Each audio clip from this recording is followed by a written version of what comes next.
Hello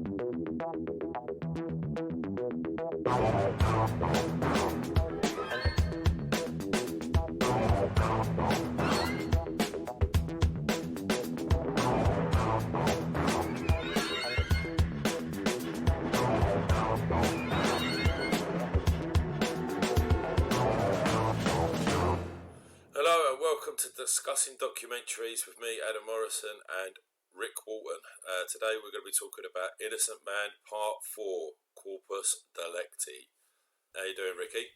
I'm good. I was just enjoying quite the professional intro there. I felt comfortable doing that intro compared to the one I did last time. I don't know if it's my forte now, is doing intros. Maybe. Well, we've had a little break in technology, so there was a story I was going to tell you, but I thought I'd save it because I don't have many anecdotes this week. It's intertwined in our lives. This is what happens when you do a podcast. You're like, well, I'm just going to be boring on the phone for 15 minutes. Then, wow, yeah. So our Twitch stream's fucked up currently. Like, for some reason, on Adam's computer, Football Manager no longer works. So we're freaking out trying to get that to work because we've sank about 20 hours into that thing. It reminded me, basically, when I was going through my dissertation, my laptop broke. Oh my god! And I had to call Apple support, and I give like my student number and shit like that, and because there was a special like insurance if your laptop fucks up, and they're like, "Oh, what year are you doing your dissertation?" I'm like, I am. I went to fix it. We're gonna have to wipe the computer. Do you have anything important in it? I went, well, I'm about in my 11th season on Football Manager, like, so if you can. Like, we meant your dissertation. Oh, no, you're fine. Get rid of that. I'm in my 11th season of Football Manager. Don't worry, I'll finish my dissertation. I'll do it again. Don't worry about it. It's just effort, isn't it? I did my dissertation. I started my dissertation 1 a.m. The date was due in. Did you? I hit 7,000 words by midday. Man, did I talk some shit. Jesus Christ. I'll find the thing of it. I spelt the title wrong. It was supposed to be How to Be a Successful Comedian, but I spelt Red Bull on the keys, so the A key stuck. It's just called How to Be Successful Comedian.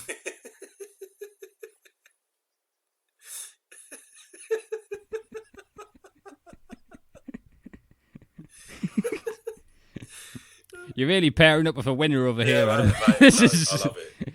I love it. You are on the gravy train. But you should see my spelling in these notes. It's atrocious. I don't even know how I spell Corpus Delicti. I don't know. Well, do you know who else struggled with spelling? Go on. And achieved big? Ron Williamson's lawyer. Yeah. Ron Williamson's lawyer suffered with a lot of things. The spelling was least of his problems, I'm thinking. All right, I was looking forward to this one. I was well buzzed to get into this one, and I don't think it disappointed. I'm still enjoying this. Yeah, I'm enjoying it as well. I'm really enjoying it. I like the title, Corpus Delicti. I even looked it up. Do you know what it means? It's the facts and circumstances constitute a crime or concrete evidence like a corpse. So, I was like, ooh, what's this going to make? So I had to look it up because I wanted to know what it meant, to see what sort of thing it did. I thought it was like legal jargon because I've heard a lot of words like habeas corpus and... Yeah, so basically, Corpus Delicti is just the facts and circumstances surrounding a crime. And then it's hard evidence, such as a corpse. If anybody was interested in what Latin meant. They told Tommy Ward it means a delicious corpse, got him to repeat it, filmed it, and then said, look, he probably ate her as well. That's why we can't find her. Yeah, but I enjoyed this one. I liked the intro to it because I didn't know where it was going. Like, because you had the bloke in the hunter in the woods walking along. Then you had the guy in Chokey just like hanging on the bars. Then the police were in the woods. And then goes back to the hunter, and then he finds a skeleton. Yeah, I love reenactments. I honestly do. I love reenactments because they are transitional shots. It's much easier on the eye than just seeing a lot of the analytical stuff or people in law offices surrounded by files saying something. They are much better from a directorial point of view. But the way the guy runs off when he sees a skull is like a dad who remembers he's left the bath running. Yeah. Like, he just... Now, Rick, I wouldn't know that, as you know, that I've flooded my house 3 times since Christmas.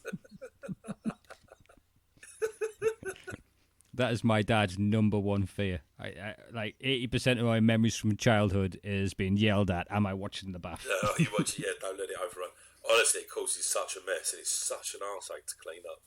I can't believe I've done it 3 times since Christmas. And still carried on playing FIFA. I think, yeah, I was going to say, I think the rest of that story is redacted so you don't get This is where you got to be careful podcasting. You don't know who's listening. She'll be alright. She'll be like, yeah, I've listened to it. I'm like, oh, well, oh, did you? Knowing full well she hasn't, because she hasn't pulled me up about flooding the house 3 times. It's getting forced confessions out of you kids. You've had a Coke, yeah? Okay, now just tell the story to TikTok. Go on, just say that you. Now, let's be honest. You started running the bath. Let's just say that out loud, and then we'll work on it later. What you really have. Okay. Yeah, and then she'll be like, "Oh, no, I did have a dream the bath was running." Well, you're fucking guilty then. You're absolutely guilty. Well, you had a dream. Forget about it. You're grounded 4 weeks. He doesn't want to get in trouble, but he wants to admit it. So he's invented this other person that's flooded the bath.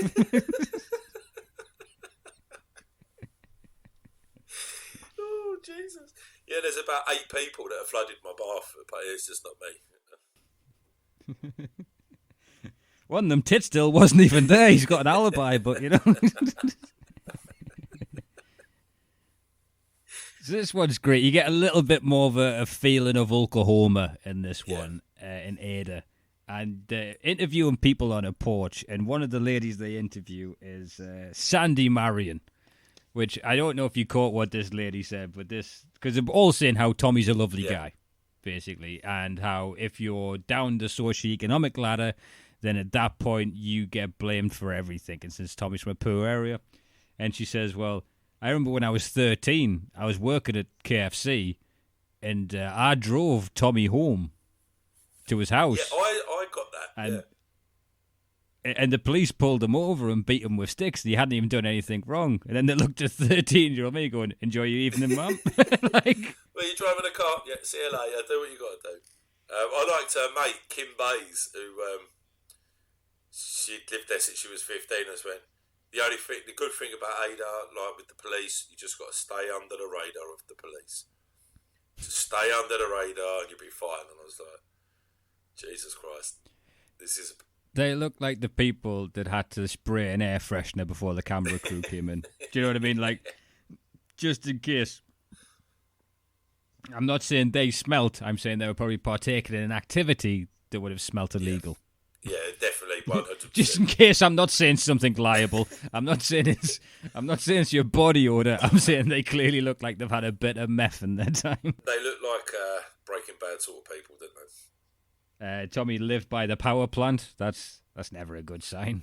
Like his house is closest to the power plant. Yeah, they keep going on about this power plant. I didn't know about the power plant until this episode. I'm sure they didn't mention it before that.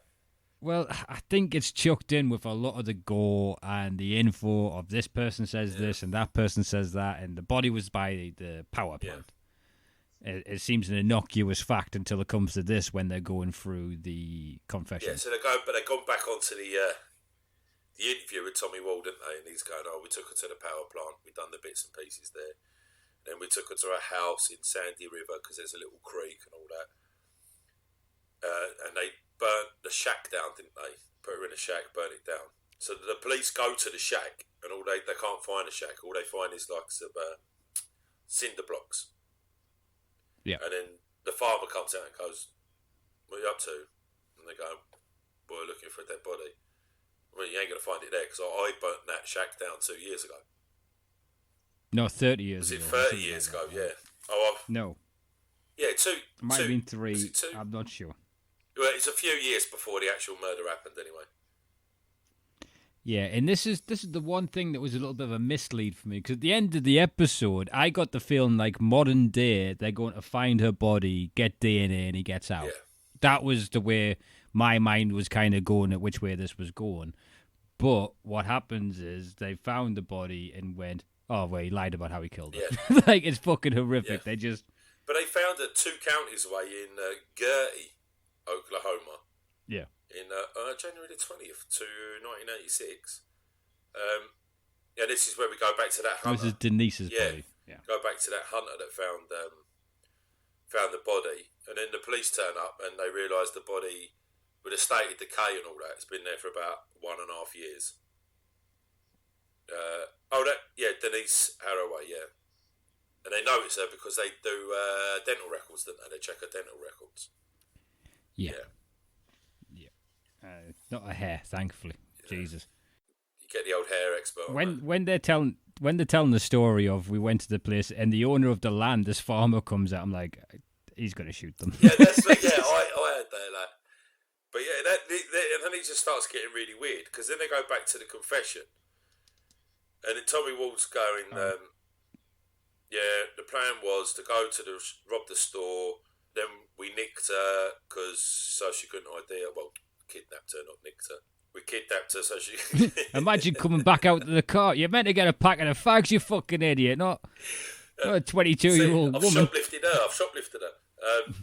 So she could have... What's that under your jumper? That's going to be on camera now, Tommy. So they take her, so she couldn't ID her. They take her to the power plant, and then they do the business. And then it's weird because they seem to think it's Tommy because he used to collect knives. That was the whole thing. He kept saying, well, I collected knives, so... They found the guy, because since this has been... When it turns out it's been in jail for 35 years. That's how old I am, I think. I think I'm 34, 35. Yeah. That's horrific. This is how long he's been in it, but that means so much has been gathered on this case and just sitting there somewhere. And when we meet Stacey Shetton, the reporter,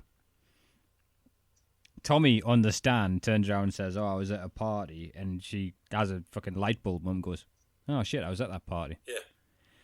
So she goes on the stand, says, no, she goes to the policeman. I don't think it was Bill Peterson, I think it was the other one. Went to Dennis Smith and said, I was at the party Tommy was at.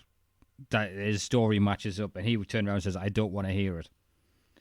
And then she goes on the stand and says this, and then talks about her reaction with Dennis Smith. And Bill Peterson grabbed her, told her he wanted to talk to her in an office, and said, you're not leaving here until you get up on the stand and said everything you just said was a lie. And was standing and spitting in her face while shouting. Yeah, getting proper angry, she was saying, like, proper angry. But, like, everything...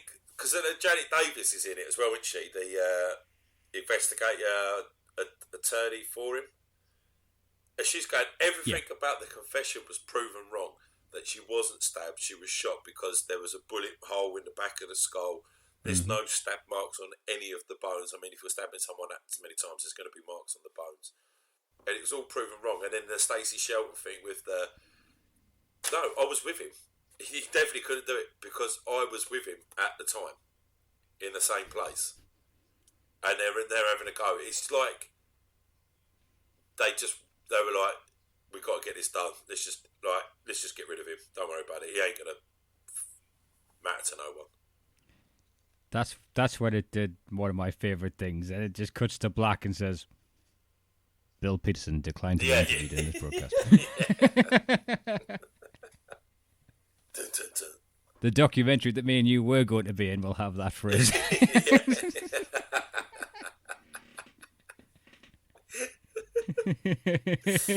waiting for that to come out. Right, so where did we get to? So they retrialed him and just charged him with shooting her. That's all they did. Is they changed the charge. Yeah, but what was funny is they went, yeah, this was wrong, this was wrong, this was wrong, this was wrong. This was wrong, this was also wrong. But yeah, he definitely did it. Do you know what I mean? Like, yeah, they lied about everything except killing her. They definitely killed her. They definitely killed her. So yeah, they get the new trials, don't they? Tommy Walder and Cole Fonte get 2 new trials. The juries, they just don't believe that someone would falsely confess. No. That's a huge issue, and that's only just starting to come to light, and I still think it will be an uphill battle after that.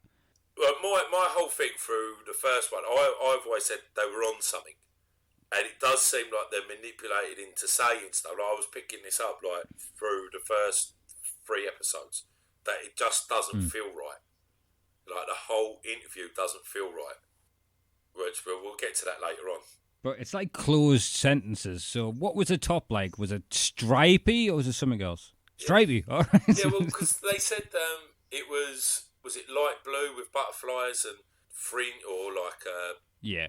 And he's talking about the ruffles and then the button up top, and then so you'll ask one. So they'll get the story. And there's an expert in there talking about like the police contamination of info. Like in Making a Murderer, it's when the guy gets sick of Brendan Dassey talking about cutting off the hair and saying who shot her in the head, and he goes he did. Well, why didn't you tell me that sooner, Brendan?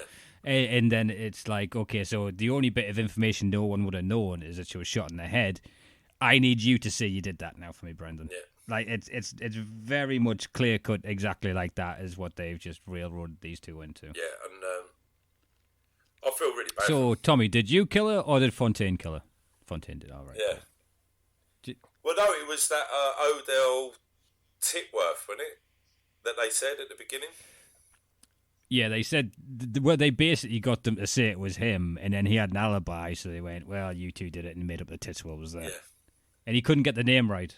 Oh, yeah, he said Titdale, didn't he? Instead of, yes, it's Odell Titworth. And he said Titdale, yeah. He even had a juror. I think this was very telling, which was Claudia Moniheweg. Apologies, I've butchered that name. I When it came up, I was thinking, how do I pronounce that name? I might let Ricky take the lead on that one. And thank you very much. Moniheweg. Morningweg. Yeah, Morningweg. And she said she was one of the few not going with the majority, and she was kind of just bullied to going along with the majority. Yeah, that she was pressured into it. Basically, she was railroaded into going with the rest of the gang. But you just imagine, like, Bill Peterson's in there, like one of those, like, the fake nose and glasses with a mustache. Clear-cut case, Claudia. Shut the fuck up and sit down. We want to get home. We've got homes to go to. Come on, hurry up. We want to get a burger or something. And then they talk about basically everyone's innocent until proven guilty, which isn't the case. No. Like, it's actually harder to get off. It's harder to be defended than it is to prosecute, is what they're saying in this. Without a doubt. Especially when it's low income. Yeah. Because if you look at all that information you got to go through, like, and you don't even realise what's a Brady violation and what isn't. All the people that are exonerees pretty much have to become lawyers themselves in prison to figure this shit out. Like, it's that taxing. I mean, what I think a solicitor or a lawyer, they charge per 6 minutes. Yeah, it's ridiculous. The amount of money. I mean, how much is Tommy Ward, if he gets out, going to owe for 35 years? Yeah, I know. Got to send them back in for not paying the bill. Yeah, just leave me in here, mate. Just leave me in here. Fucking hell, coming out to that. Yeah, I did start, because I don't know, like, when you see him in prison, you're like, oh, he definitely did it. But I started to feel bad for him because he's sitting there going, I couldn't believe they thought I could do it. I can't see why they think I could do such a heinous act to another human being. I just can't believe it. There's a one called West of Memphis where 3 goth kids get arrested, and there was 3 little kids found in like a drainage ditch, mutilated with their like bite marks all over their genitalia and stuff. And a social worker went, "Oh, that sounds like fucking Damien Eccles." And he's a shitty attitude little goth kid. He's giving the finger to the cameras. He's been and they're making jokes. They had an alibi, but everyone just looked at them with black eyeliner and went, "No, they're cultists. They did it." Ended up in jail for 20 years. Turns out it was like, someone else and turtles had bit them. Because it was a time of year where snapping turtles were around in the swamps. And he's still trying to get his conviction overturned after what I think might happen in this one is my prediction is an Alfred plea, which is where you say, I'm innocent, but I'm pleading guilty, and they let you out. Because if you do that, you can't then go and sue the state for wrongful conviction, loss of earnings, 35 years. So they will let you out after what's called an Alford plea. Yeah, but Jesus Christ, would you want to do that? You've been in prison. He's been in prison 35 years. You'd want a bit of compensation out of it. Oh, without a doubt. But he just wants freedom. Yeah. You know, that's first on the agenda, because then it comes up. He's coming up for parole at the 35-year mark, and the people tell him don't bother going because it's just a preliminary hearing, and he's not allowed to go to the parole board because he refuses to admit guilt. Yeah. So then he's not shown remorse. He's now not entitled to fucking a hearing. Yeah. But I get it. Do you know what I mean? Like he's not gonna apologise for something he hasn't done. And the moment you do that, oh yeah, I'm innocent, but I'll plead guilty. Everyone's then like, well, you fucking did it then, didn't you? You wouldn't plead guilty unless you did it. Why are you pleading guilty? And the police are going, well, there's a gentleman who just says he's guilty, so we did our jobs fine. No need to look into our practices. Job well done, lads. Do you know what I mean? It's fucking mad. And then it's Debbie's sister. Have you got her name, Debbie's sister? Susie Wald? No, that's the mother. No, Christy Shepherd is Debbie Carter's cousin. All right, so you got Christy Shepherd, right? And she starts to go through all the books of, like, the records of the case, and she notices that the jailhouse snitch is the same person in both cases. Yeah. Called Terry Holland. And they asked Detective Ross, and he started laughing, since she's got a special ear for confessions, and she's heard the confessions of the two most important murders in Ada. And it's just fucking disgusting. Yeah, that's messed up. Like a prisoner's confession with a pinch of salt, because you know they're going to be making a deal to get early release, to snitch, because you don't snitch in prison. There was a documentary I watched a year or so back. I'm not sure if we even did it on this, but the basic premise of it is there was a guy who's got the most amount of murders in American history. Jesus. And he turned around and went to detectives. If you buy me fast food, I will say I killed these people. Because he was on life. Yeah. He was getting life. He was never getting out.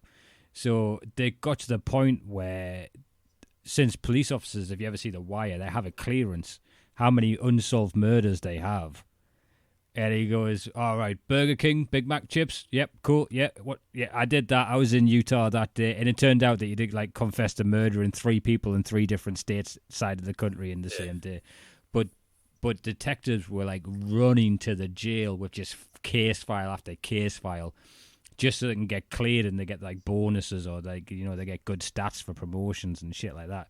He got, like, it was like 300. There wasn't enough days to the amount of people he killed. Just missing people and all sorts. Jesus Christ. They told him the information. He said he did it. And they were like, brilliant, done. Cold case done. Okay, now and then people are probably still out there doing it now. Yeah. Yeah. But this Christy Shepherd, man, she's quite inspiring. Yeah. She's really I thought that. Because, like, she reads this book and then she's like, hold up a minute. Tommy Wald,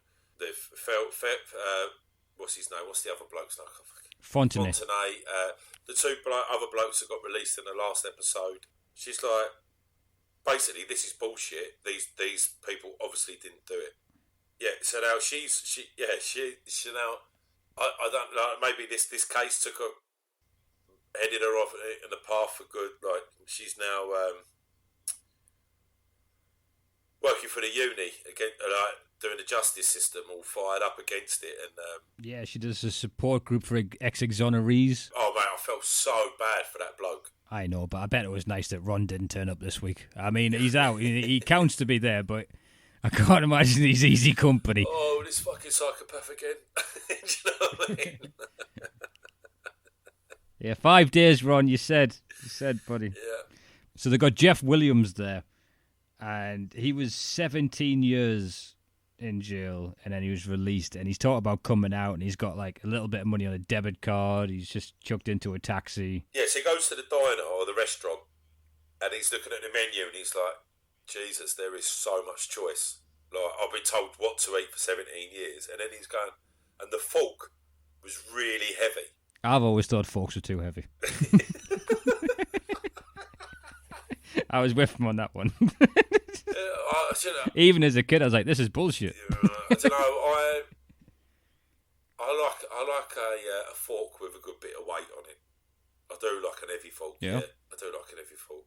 Nah. And a heavy, like a good knife and a spoon. I like a big spoon as well. Well, I don't know. It's basically I don't want to build up my wrists too much. I want to build up your wrists. Yeah, there is that.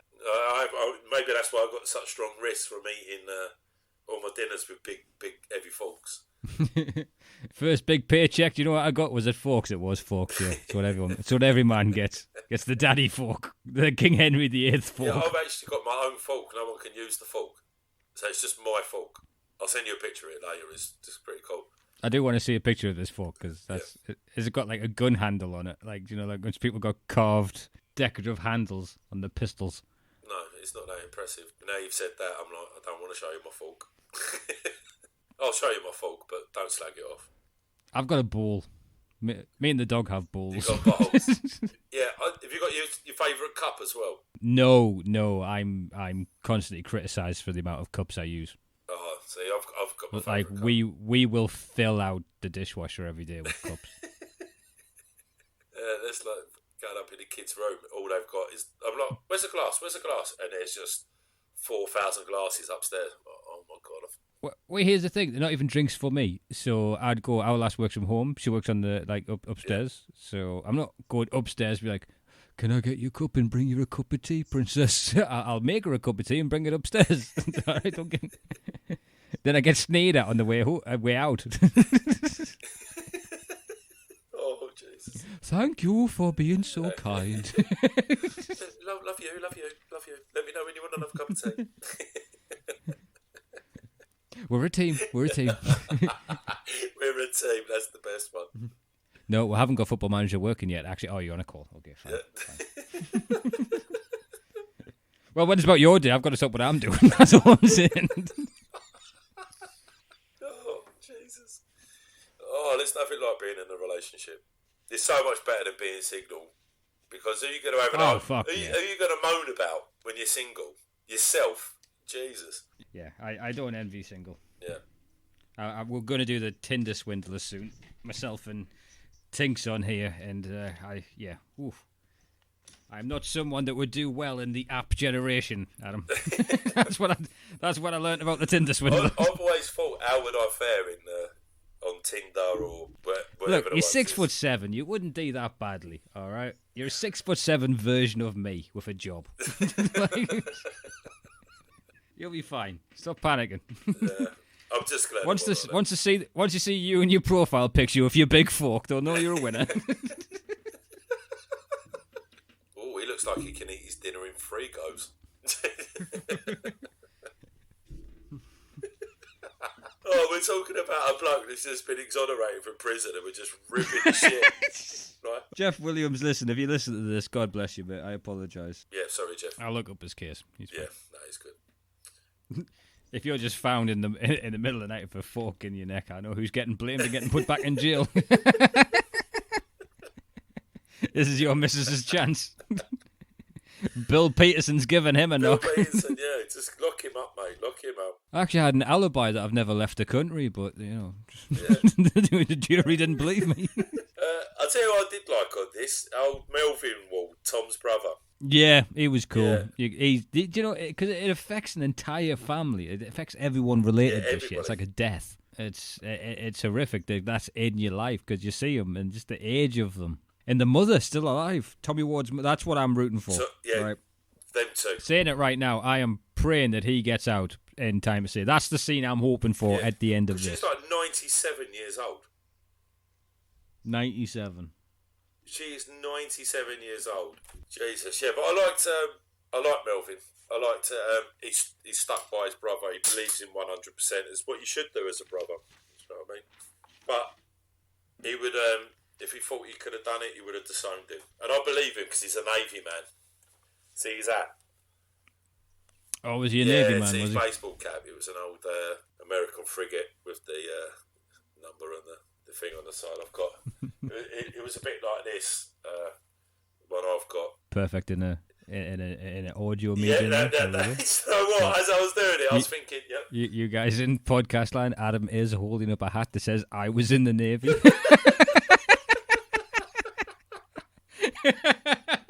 actually, I robbed that hat off an American in the Indian Ocean. I said I'd swap it for a belt buckle and then just disappeared. God, life at sea sounds depressing, isn't it? Anyone where you say, I'll swap something for a belt buckle, I don't want to be a part of either of that. Yeah, well, I had the ship's crest on my belt buckle and his hat is an embroidered baseball cap. Like, it looks really cool. I was like, oh, mate, I like that. I'll swap it for the belt buckle. He's like, yeah, man. And then I took his hat and just disappeared. See you later. Oh. When you come up my way, you can talk to the guy who has a lot of flags outside. Oh, God. Oh, what? He's desperate to tell you what he used to be. Oh, Jesus. Well, is it like flags like bunting, or is it flags? Is it proper flags like? No. This is like a regiment's flag. This is God. This isn't a country, or I reckon it's not a country or a football club. I just wanted to like wait outside of his house dressed as a poppy and dive on him and see what he does. Just make mad, passionate love on his lawn. He'd be like, I want to hit him, but I can't hit him. I don't know what to do. Ah! Oh. He's putting some very aggressive things in the Facebook groups about kids throwing stones.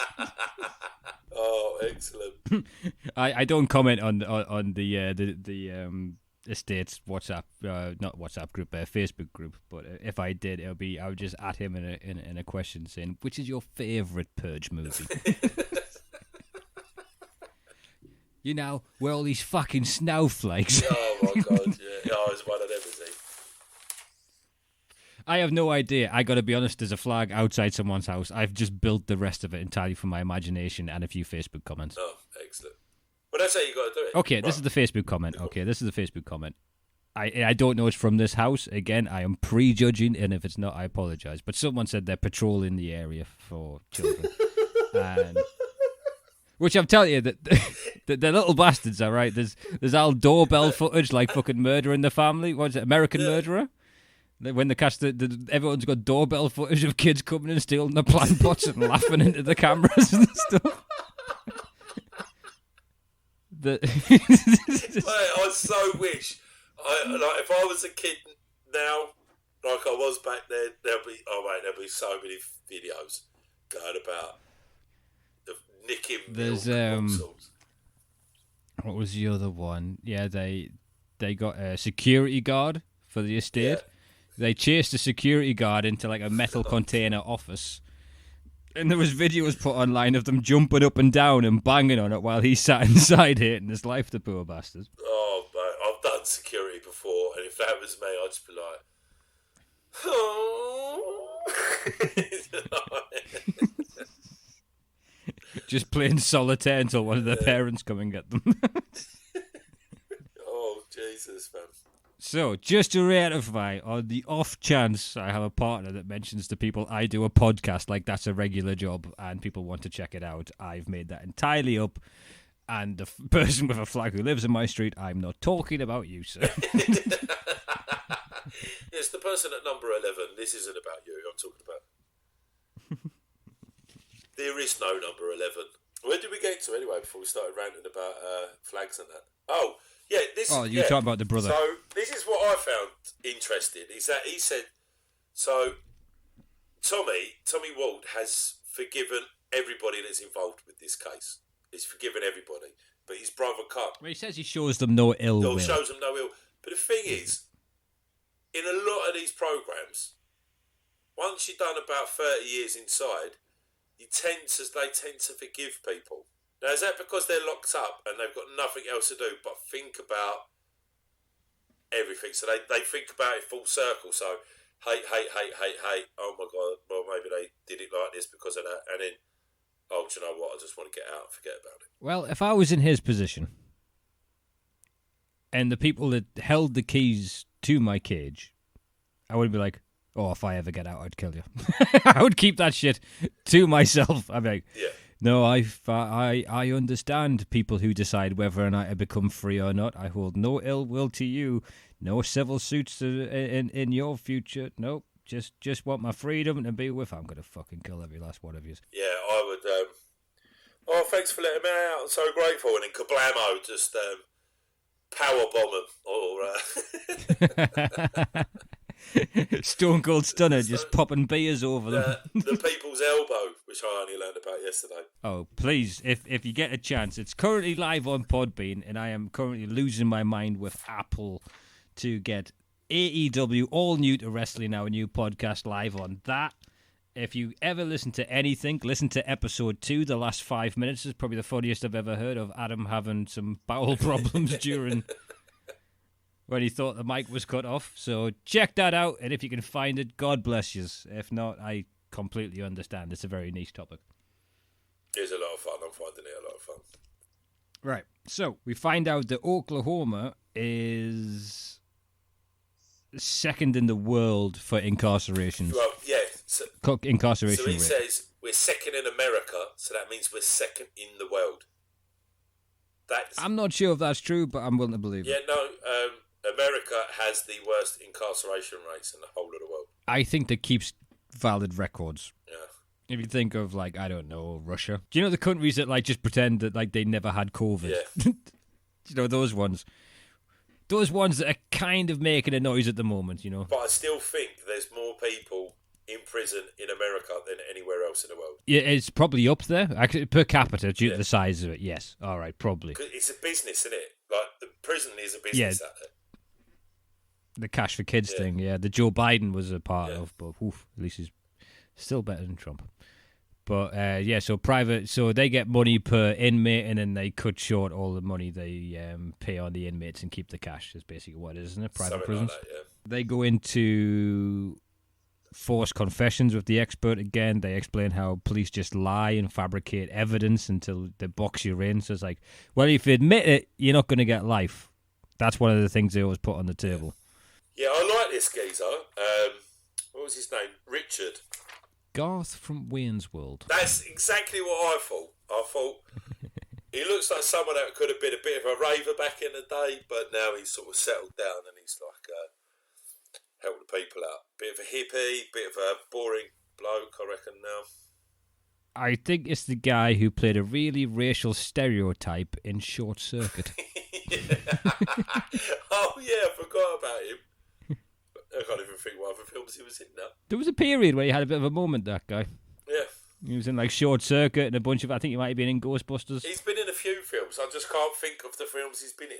So they're filing for post-conviction relief, and I think this is where I think the outcome of that, although he has just been rejected for parole, so the dots on that. I think that's after, so post-conviction relief for the first time. They're filing for that. I think this will be whether or not he gets out, because at this point, I'm praying he gets out of this. Yeah, I am. And we have a reporter who I want this lady's business card, and if anything ever happens to me, they call her, which is AC Shilton. Now, was that her name, or was it Vicky Jenkins? Because I got Vicky Jenkins, AC. Oh, no, it is AC Shilton, yeah. Oh, it's because she's knocking on doors asking to talk to people who were mentioned in an affidavit. Talk to Vicky Jenkins, yeah, sorry, that's it.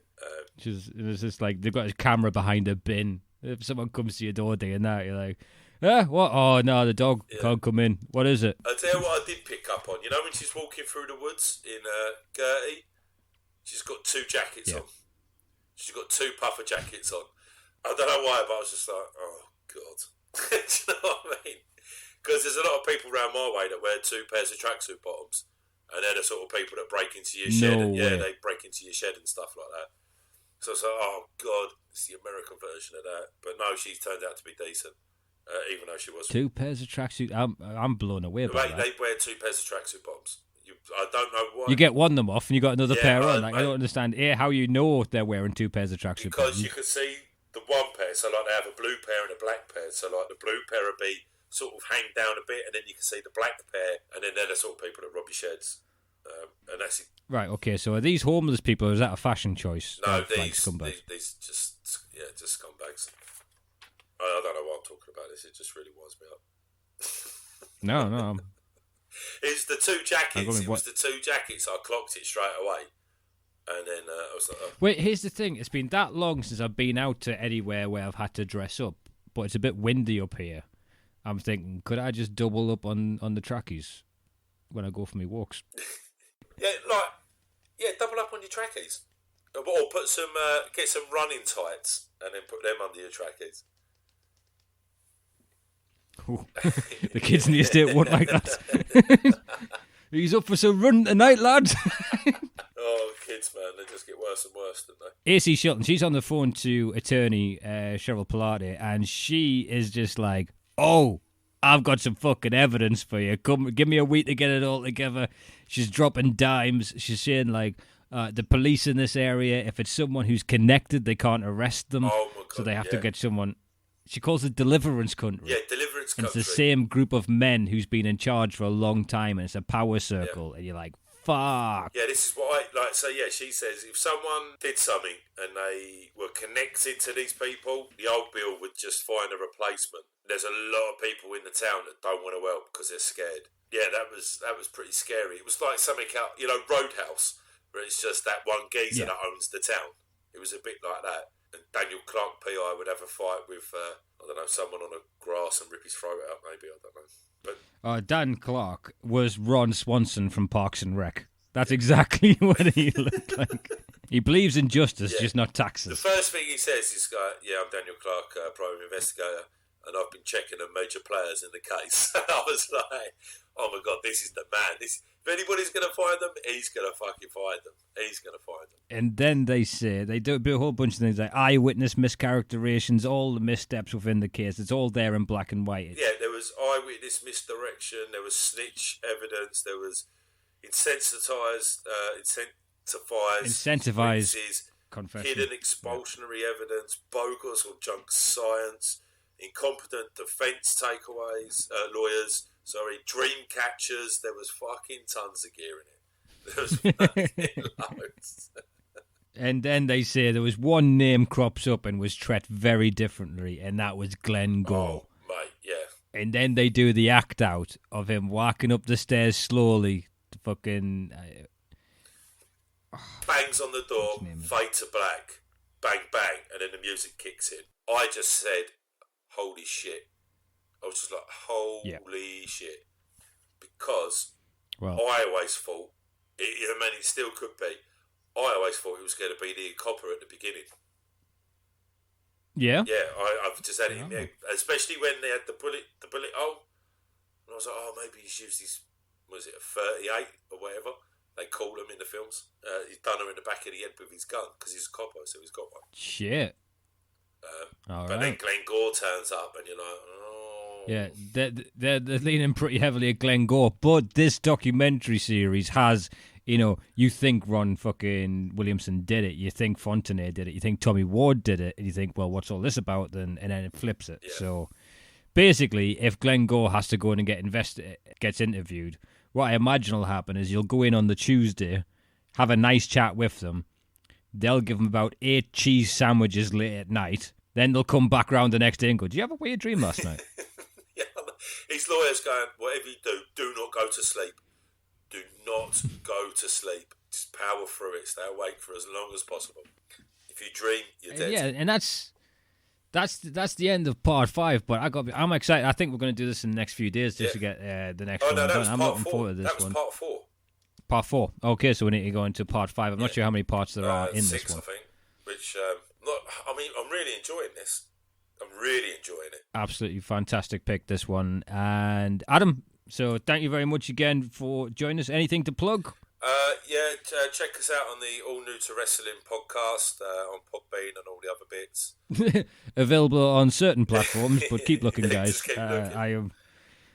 This is not my wheelhouse, but yes, it is now available at the very least on Podbean, and once I figure out how pixels work on Apple phones as well. If you go on Twitch and follow Rick versus Morrison on Twitch, as soon as we get these technical problems back up, you'll be able to see us talk about decorating and other bits and pieces of normal life while playing FIFA and Football Manager. Yep. And last but not least, Adam Morrison, fantastic comedian. Check him out, Adam Morrison Comedy on all his Instagrams. I'm not doing anything else at the minute, so don't even bother trying to follow me.